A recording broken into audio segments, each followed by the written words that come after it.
Tutqun bilan bo'lib o'tgan voqeadan keyin deyarli bir hafta vaqt o'tdi. Men hech kim bilan so'zlashmasdim. Faqat ba'zida haligi qiz bilan bir-ikki og'iz gaplashardim. Uning ismi Rita edi. O'sha asar haqiqatdan ham uning otasi bo'lgan. Qiz menga faqat kattalardan iborat lagerlari bo'lganini so'zlab berdi. Otasiga ularning hayot tarzi yoqmagan ekan. Hayot tarzi? So'radim men. Shunday desa ham bo'ladi. U darrov mavzuni o'zgartirdi.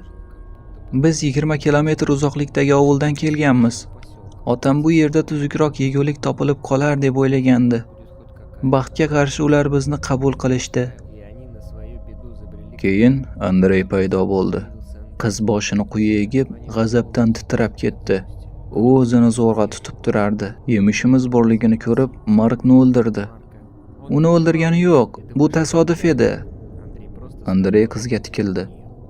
Tasodifmi, tasodif emasmi, endi farqi yo'q. Markni ham, otangni ham qaytarib bo'lmaydi. Andrey yonida turganiga toqat qila olmagan Rita o'rnidan turib ketdi. Keyinchalik menga Andrey uni hech qachon qo'yib yubormasligini aytdi. Sababi, u avvalgi lageri qayerda joylashganini biladi. Bir kuni yuz berishi kerak bo'lgan hodisa yuz berdi.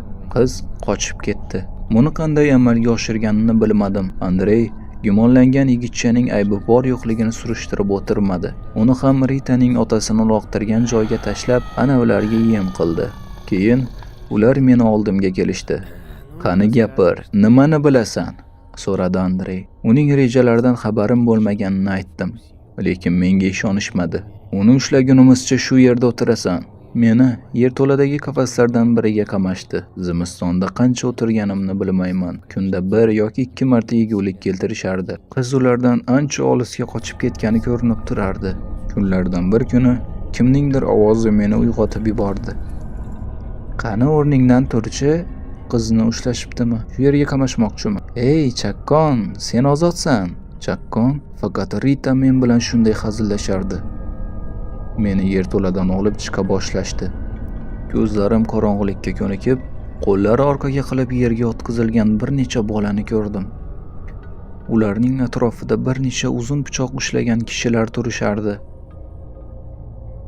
Ketdik bu yerdan. Ularga nima bo'lishini ko'rishing shart emas. Men chuqur nafas olganimdan boshim aylanib ketdi. Lagerdan biroz olislaganimizda qizdan so'radim. Ularga nima bo'ladi? Lagerlarda ishlatish uchun olib ketishadi. Andreyni esa yeyishsa kerak. Bu odamlar men avval otam bilan yashagan lagerdan.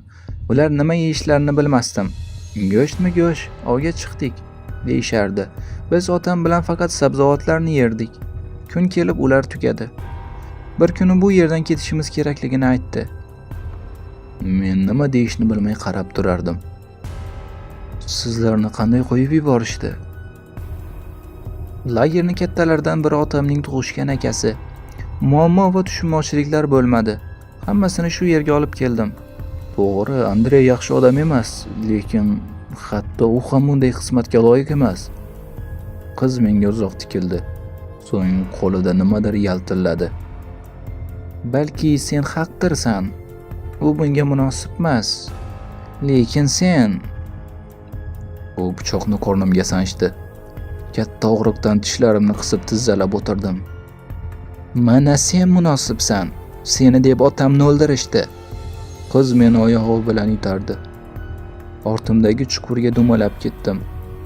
Tubiga yetganda boshim nimagadir urilib hushimdan ketdim.